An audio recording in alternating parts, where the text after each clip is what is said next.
Muy buenos días a todos. Mi nombre es Adrián Vega, soy estudiante del programa de Psicología de la Institución Universitaria Politécnico Gran Colombiano. Este es un espacio creado por compañeros que estamos en el módulo de Derecho Laboral y que tiene como finalidad darles a conocer a todos ustedes algunos temas que rodean esta materia. En la parte derecha de sus pantallas van a encontrar un contenido en el cual mis compañeros han introducido información, por ejemplo, el procedimiento a seguir en caso de enfermedades laborales, algunas enfermedades laborales, marco legal y jurisprudencia que existe en el país al respecto sobre el tema de contratación, algunas noticias que han sacado algunos medios de comunicación y referentes internacionales en materia de derecho laboral. Entonces, para comenzar, vamos a resolver esta pregunta que nos hacemos: ¿cómo se aplica la justa causa de determinación del contrato consistente en enfermedad contagiosa o crónica que no tenga origen profesional y que no pueda ser superada en 180 días? Primero, vamos a analizar la sentencia de la Corte Constitucional número 079 de 1996, cuyo magistrado ponente es Hernando Herrera Vergara. En esta sentencia se analiza una demanda de inconstitucionalidad contra los numerales 7 y 15 del literal A del artículo séptimo del decreto 2351 de 1965, por la cual se hacen unas reformas al Código Sustantivo del Trabajo. Esto trata sobre las causales de terminación del contrato de trabajo con justa causa por parte del patrón, entiéndase como empleado. Primero, revisemos cuál es la definición que se ha dado a enfermedad no profesional. Es el estado patológico, morboso, congénito o adquirido que sobrevenga al trabajador por cualquier causa, no relacionada con la actividad específica a la que se dedique y determinado por factores independientes de la clase de labor ejecutada o del medio en que se ha desarrollado el trabajo. La calificación de esta enfermedad corresponde a los profesionales en medicina competentes para determinarla en cada caso específico. Desde luego que las consecuencias derivadas de la enfermedad contagiosa plenamente acreditada están inspiradas en el principio de interés general de los trabajadores que laboran al servicio del empleador de la misma empresa.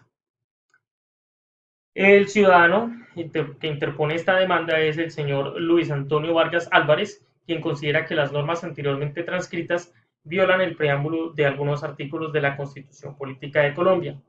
Para ello, en la Corte Constitucional citaron los conceptos del ciudadano Jorge Luis Quirós Alemán en representación del Ministerio de Trabajo y Seguridad Social y del Procurador General de la Nación, que veremos más adelante. En representación del Ministerio de Trabajo, el señor Jorge Quirós se opone a la exigibilidad de la disposición parcialmente acusada y explica que el contrato resulta del acuerdo entre el trabajador y el empleador, por medio del cual aquel se compromete a prestar determinados servicios personales bajo la continua subordinación del segundo y reciba de él una remuneración que genéricamente se llama salario. La puesta en práctica de este convenio se conoce con el nombre de relación de trabajo. Por otra parte, tenemos el concepto del Procurador General de la Nación, quien señala que respecto a la causal sobre la enfermedad o lesión como causal de terminación del contrato de trabajo, aclara que, que la sola enfermedad profesional o no profesional no es la causa para la terminación del contrato de trabajo, ni daría lugar a su suspensión. Señala que el objetivo primordial de esta causal es la de evitar el contagio de los demás miembros de la empresa y por ende mantener las condiciones higiénicas y de sanidad en su personal que faciliten que el trabajo se realice normalmente con trabajadores que no tienen ningún impedimento para efectuarlo.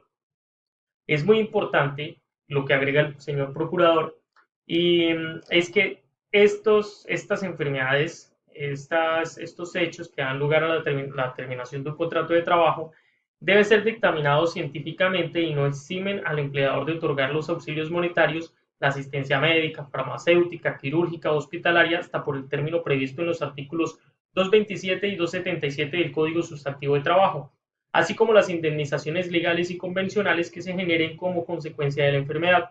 Eventualmente, y de acuerdo a la gravedad de la enfermedad, se prevé el auxilio de invalidez. Se observa, afirma el procurador, que el trabajador despedido bajo esta causal no queda desprotegido de ciertos auxilios. Ahora, una vez revisados la demanda y los conceptos del Ministerio Público y haber analizado los artículos de la norma en mención, ¿qué dijo la Corte Constitucional? Bueno, de conformidad con el artículo 22 del Código Sustantivo del Trabajo, el contrato de trabajo es aquel por el cual una persona natural se obliga a prestar un servicio personal a otra persona natural o jurídica, bajo la continuada dependencia y subordinación de la segunda y mediante contraprestación, de tal manera que, como lo ha señalado la jurisprudencia laboral, se trata de un contrato bilateral que genera existencia de obligaciones recíprocas entre las partes intervinientes, esto es, entre el empleador y el trabajador. Ahora, en la sentencia mencionada, la Corte Constitucional nos dice, es bien sabido que en materia laboral, la suspensión del contrato de trabajo es aquella situación en la que por la ocurrencia de hechos previstos en la ley se interrumpe para el trabajador la obligación de prestar el servicio personal prometido y para el empleador la de pagar el salario, sin perjuicio de las obligaciones surgidas con anterioridad y de las que competen al patrono por muerte o enfermedad del trabajador. Recordemos los tres elementos esenciales del contrato de trabajo. La actividad personal del trabajador, es decir, realizada por sí mismo. La continuada subordinación y dependencia del trabajador respecto del empleador que faculta a éste para exigirle el cumplimiento de las órdenes. ¿Sí? Igualmente imponerle un reglamento el cual debe mantenerse todo el tiempo. Y tercer elemento, un salario como retribución de ese servicio prestado por el trabajador.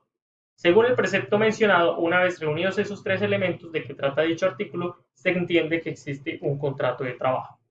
Ahora, la Corte Constitucional nos recuerda que el Código Sustantivo del Trabajo en el artículo 227 señala que el trabajador tiene derecho a un auxilio monetario cuando se le ha comprobado una incapacidad para desempeñar sus labores ocasionada por enfermedades no profesionales consistente en el pago hasta por 180 días, es decir, 6 meses de salario y además de este a la asistencia médica, farmacéutica, quirúrgica y hospitalaria necesaria hasta por 6 meses conforme al artículo 277 del mismo código. Estas son las normas que amparan al trabajador.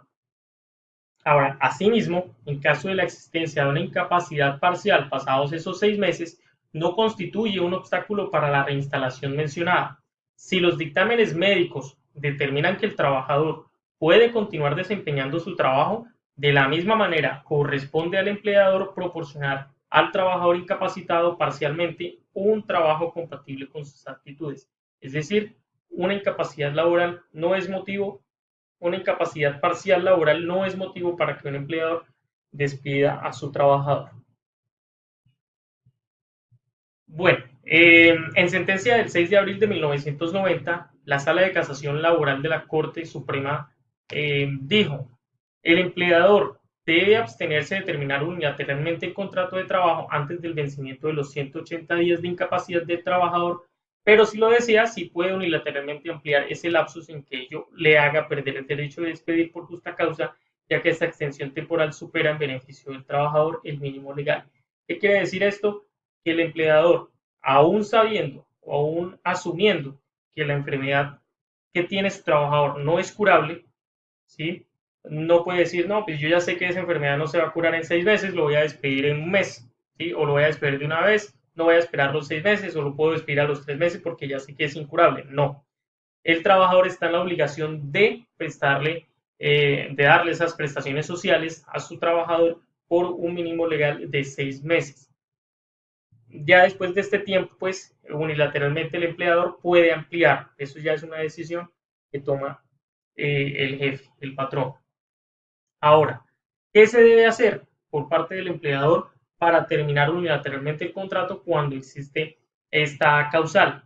Primero, remitirle un documento o carta al trabajador identificando la causa de despido y si es posible presentar las pruebas respectivas en esta comunicación debe expresar los hechos y circunstancias indicando el tiempo, lugar y condiciones. Segundo, el empleador debe escuchar en descargos los argumentos del empleado respecto a la comunicación con el fin de que éste se defienda existiendo un debido proceso. Luego de escucharlo, decidirá si da por terminado el contrato de trabajo o no. Y en caso de determinar la necesidad de terminar el contrato de trabajo, el empleador debe hacer los respectivos pagos de liquidación y además y demás que se adeudan al trabajador. Es muy importante también tener en cuenta que se debe tener la autorización del inspector de trabajo y contar con la calificación de invalidez. Esto para evitar desproteger al trabajador y que al momento en que finalice el vínculo cuente con los elementos necesarios para no interrumpir su tratamiento ni el acceso a la atención médica. Para que se pueda invocar dicha causal, debe mediar la comprobación de la enfermedad. Esta comprobación de la enfermedad a través de experticios médicos debe realizarse a través del administradores de riesgos laborales y no solo el criterio aislado del empleador, como lo advierte el Ministerio Público. Para tener en cuenta, el artículo 278 del Código Sustantivo del Trabajo señala que si como consecuencia de la enfermedad no profesional o por lesión distinta del accidente de trabajo o por debilitamiento de las condiciones físicas o intelectuales no provocadas intencionalmente le sobreviene al trabajador una invalidez que lo incapacite para procurarse una remuneración mayor a lo señalado en dicho precepto, tendrá derecho a un auxilio de invalidez, según que ésta sea permanente parcial, permanente total o de gran invalidez, que graduará el médico competente. Asimismo, se estableció que si el trabajador tiene más de 55 años de edad y 15 años de servicios continuos o discontinuos en la misma empresa, la pensión de invalidez se convertirá en pensión de jubilación o vejez. También debemos tener en cuenta el artículo 38 y siguientes de la Ley 100 de 1993, por medio del cual se creó el Sistema de Seguridad Social Integral. Se estableció la pensión de invalidez por riesgo común para los afiliados que por cualquier causa de origen no profesional y no provocada intencionalmente hubieran perdido el 50% o más de su capacidad laboral y siempre que cumplan con los requisitos allí indicados. El decreto 1295 de 1994 consagró el Sistema General de Riesgos Profesionales destinado a prevenir, proteger y atender a los trabajadores de los efectos de las enfermedades y los accidentes que puedan ocurrirles con ocasión o como consecuencia del trabajo que desarrollan, sistema que forma parte del de Seguridad Social Integral establecido en la Ley 100 de 1993. Entonces, en resumen, en conclusión, existen unos mecanismos que buscan proteger al empleador, ¿sí? Y asimismo brindarle una protección al trabajador. ¿Por qué? Porque el trabajador pues, está en la obligación, mediante su contrato de trabajo, de prestarle unos servicios a su empleador, ¿sí? Quien también tiene una obligación de darle una remuneración, un salario, y de además darle una protección social en el caso de alguna lesión o alguna enfermedad, hasta por el término de 6 meses, y de contratarlo, de reinstalarlo en el caso de que continúe con una incapacidad parcial, ¿sí? Pero en el caso contrario, pues el empleador puede realizar el trámite correspondiente para dar por terminado el contrato, como lo hemos mencionado anteriormente. Eso es todo, muchísimas gracias y nos pueden escribir a través del contacto, del link de contacto que tenemos en la parte inferior de la página. Que tengan un feliz día.